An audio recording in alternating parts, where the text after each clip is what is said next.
Alors, instant sagesse. Quand la racine est profonde, pourquoi craindre le vent? Je ne sais pas si ça vous parle.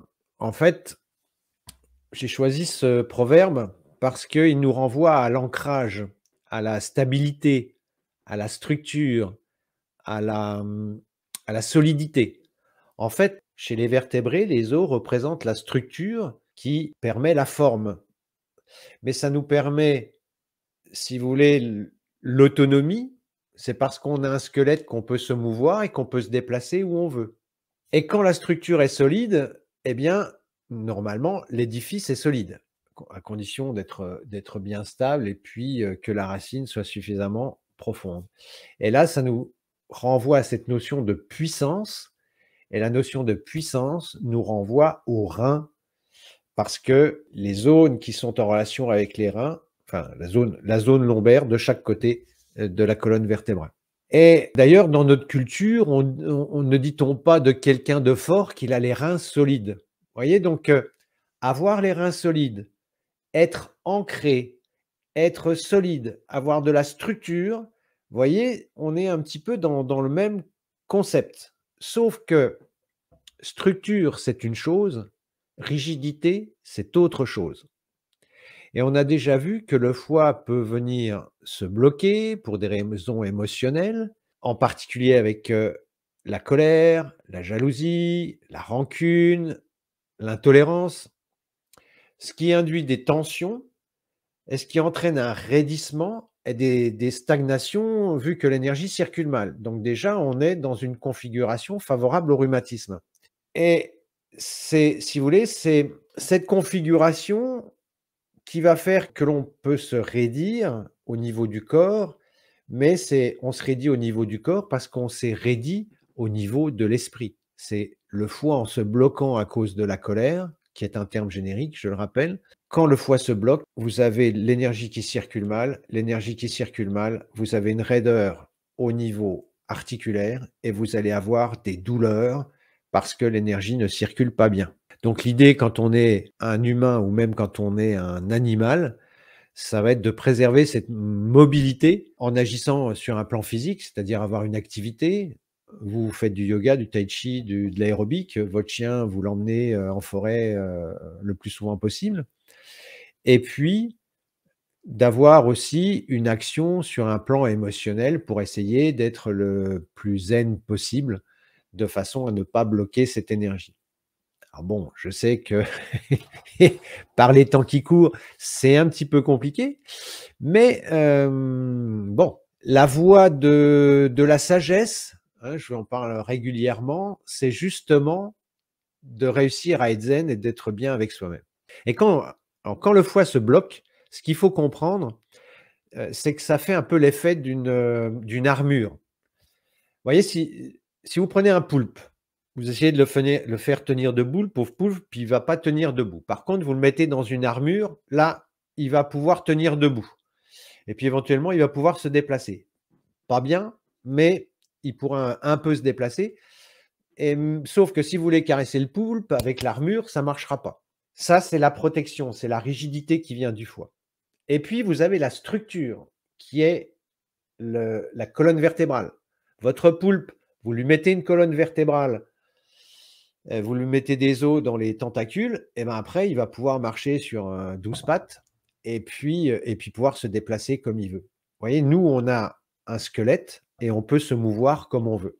Voilà. Donc, la structure, quand elle est mobile, elle apporte, si vous voulez, l'autonomie, la puissance, alors que la structure, quand elle se rigidifie,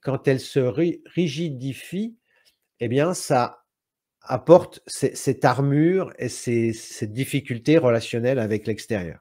Donc la morale de l'histoire, puisque mon idée, c'est de relier les problèmes d'arthrose ou de rhumatisme de votre animal à ce qui se passe chez vous et à comprendre pourquoi il développe ce type de problème, eh bien, quand votre corps ou celui de votre animal se raidit anormalement, ça peut être intéressant de se questionner sur la colère qui peut être ambiante.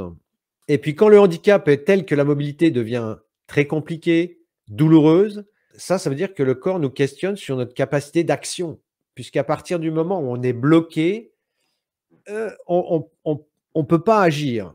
Ça nous questionne sur notre autonomie, sur notre envie d'oser. Si vous êtes bloqué parce que vous avez mal, vous n'aurez envie de rien. L'envie d'oser, c'est ce qui se boucle avec la peur. La peur, les reins, les os. Vous voyez que tout a un lien.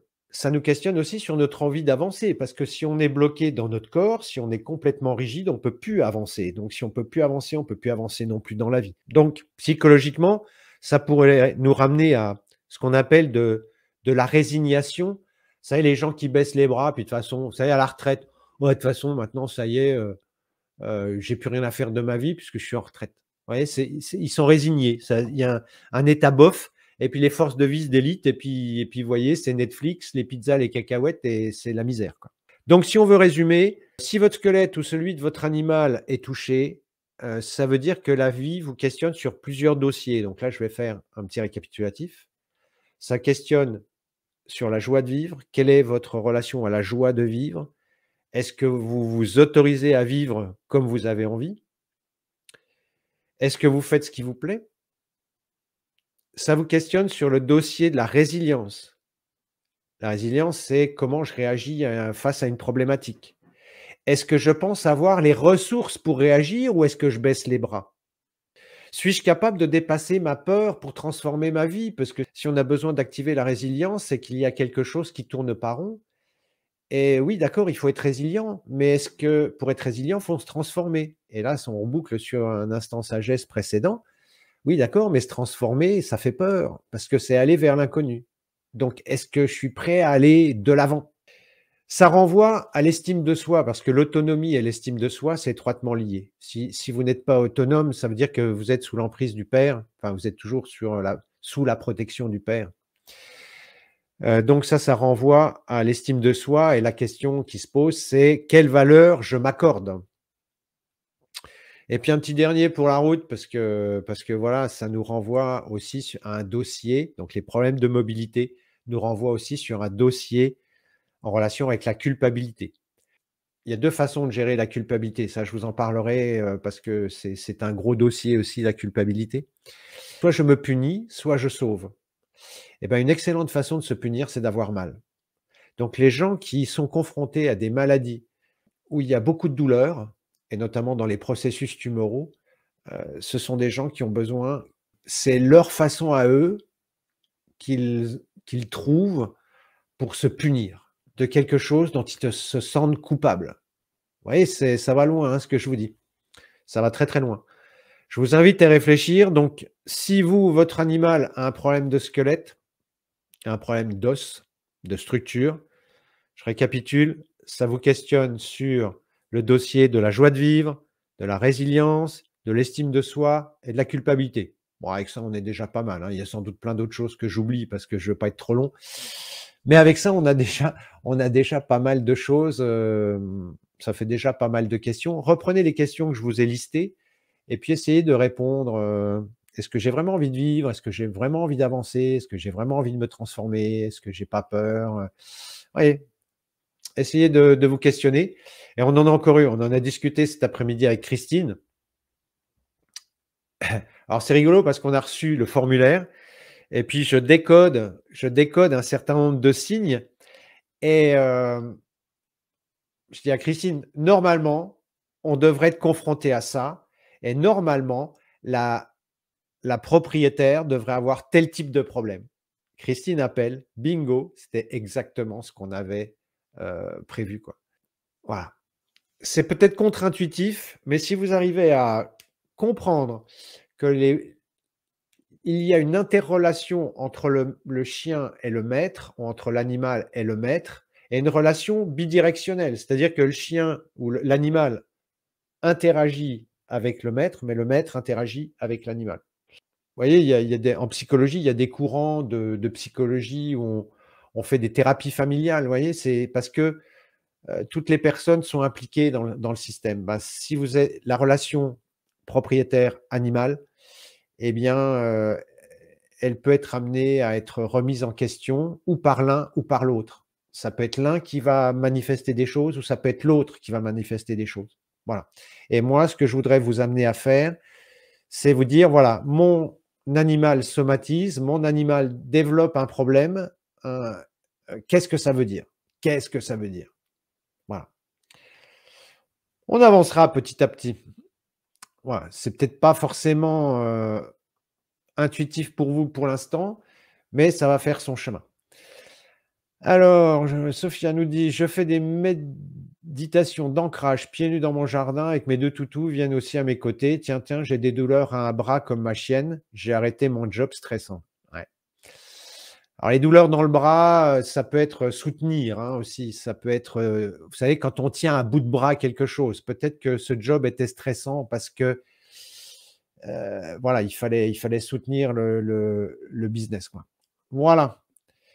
Bon, bah, écoutez, là, j'ai quand même balancé quelques pavés dans la mare. Vous avez une semaine pour y réfléchir et pour y méditer. Enfin non, vous avez toute une vie pour y méditer parce que il faut bien ça. Et pour finir, merci de mettre un pouce en l'air et de vous abonner, c'est ce qui nous aide le plus à promouvoir la chaîne. Merci et à très bientôt pour une nouvelle vidéo.